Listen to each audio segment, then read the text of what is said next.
Nachagiri TV news.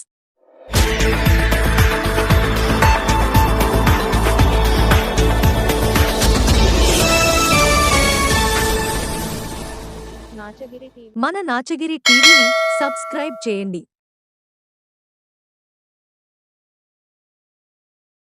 Medak జిల్లా Toopran municipal పరిధిలో గల దేవి ఫంక్షన్ హాల్లో ఈరోజు శారద నవరాత్రి ఉత్సవాల్లో 5వ రోజు శ్రీ దుర్గాదేవి అమ్మవారు భక్తులకు శ్రీ మహాలక్ష్మి రూపంలో దర్శనమిస్తున్నారు.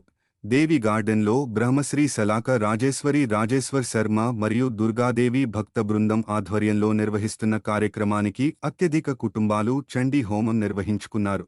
అత్యధిక సంఖ్యలో మహిళలు శ్రీ మహాలక్ష్మి అమ్మవారికి కుంకుమార్చనలు చేసుకుని తరించారు. నాచారం లక్ష్మీనరసింహస్వామి దేవస్థానం పురప్రముఖులు మరియు అధిక సంఖ్యలో భక్తులు అమ్మవారిని దర్శించుకోవడం వల్ల ప్రాంగణం అంతా ఆధ్యాత్మిక శోభతో విరాజిల్లుతుంది.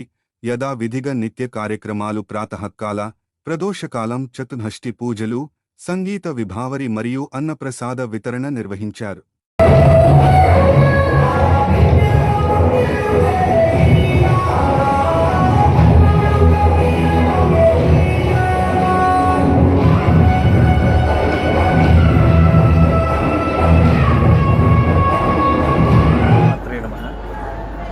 దుర్గాదేవి భక్త బృందం తూప్రాన్ ఆధ్వర్యంలో దేవీ శరన్నవరాత్రి ఉత్సవాలు అత్యంత వైభవముగా మన దేవి గార్డెన్స్లో గత సంవత్సరంలాగే ఈ సంవత్సరం కూడా ఎంతో వైభవంగా జరుగుతూ ఉన్నాయి.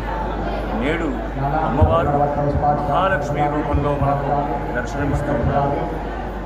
ఈ నవరాత్రి ఉత్సవాలు మన బ్రహ్మశ్రీ సలాక రాజేశ్వర శర్మ గారి నేతృత్వంలో అత్యంత వైభవంగా ఒకవైపు చండీ హవనాలు, ఒకవైపు చతుర్షష్ఠి ఉపచార పూజ, మరొక వైపు కుంకుమార్చనలు, ఈ విధంగా అత్యంత వైభవంగా ఈ నవరాత్రుల్లో ఈరోజు అమ్మవారు మహాలక్ష్మి రూపంలో దర్శనమిస్తూ ఉండగా 100కు పైగా ఈరోజు కుంకుమార్చనలు జరుగుతున్నాయి. 100 మందికి పైగా కుంకుమార్చనలు పాల్గొని అమ్మవారి కృపకు పాత్రలు